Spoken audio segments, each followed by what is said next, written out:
the end of the 20th century, a new social in the social sciences, whose researchers can be called non-verbalists. Just as an ornithologist enjoys watching birds and their behavior, a non-verbalist enjoys people's non-verbal signals sent to each other.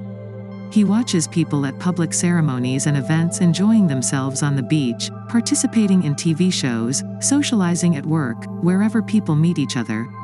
A non-verbalist is a researcher of human behavior who tries to understand the patterns of human interaction and use his or her observations to gain a deeper insight into himself or herself and to try to improve his or her relationships with others.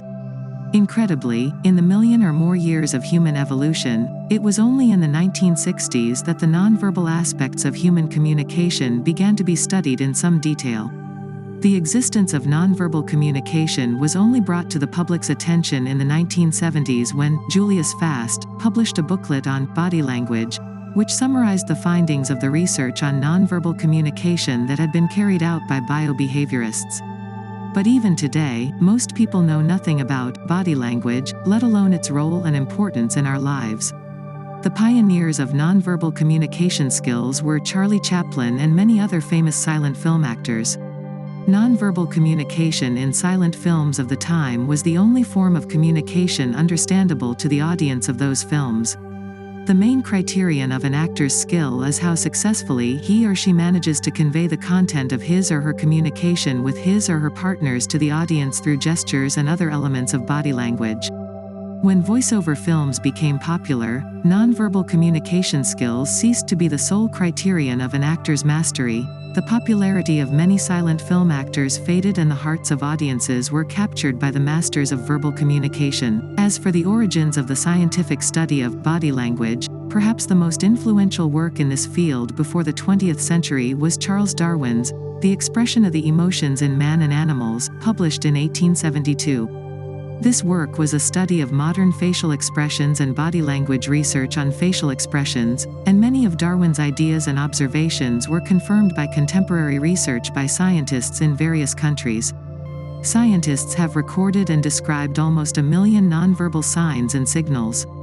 Albert Mehrabian found that only about 7% of information is conveyed by words, text, during communication, while 38% of information is conveyed by vocals, tone of voice, modulation, additional sounds, and as much as 55% of information is conveyed by nonverbal signals.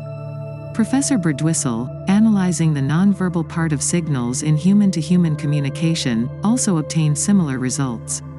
His research showed that the average person speaks about 10 to 12 minutes a day, and the average sentence lasts just 2.5 seconds. Like Mehrabian, he found that the verbal part of face-to-face communication is less than 35%, while over 65% of information is conveyed non-verbally. Most researchers almost agree that the verbal channel is primarily used to convey relevant information. The nonverbal channels are used to express the various interpersonal interactions, and only occasionally can they replace verbal messages. For example, a woman who looks at a man with a murderous look, without even opening her mouth, is communicating to him a very clear message. Regardless of the cultural medium, words and movements are infinitely interconnected. Birdwhistle argues that a well-trained person listening to another person's speech would be able to tell from their voice what movements they are making at any given moment. Similarly, by observing the gesticulations of a person who is speaking, Birdwhistle has learned to guess what they are talking about. Many people find it difficult to accept that biologically, so to speak, humans are still animals. Homo sapiens is a species of primate, a hairless ape that has learned to walk on 2 legs and has an evolved, intelligent brain. Like other species, we are governed by the laws of biology, which control our actions, reactions, body language and gesticulation. The strange and surprising thing is that humans are rarely aware their posture, movements and gestures as a complete source of information, the content of which may be the exact opposite of the information that told by the lips. We will continue with body language in the next series. See you later.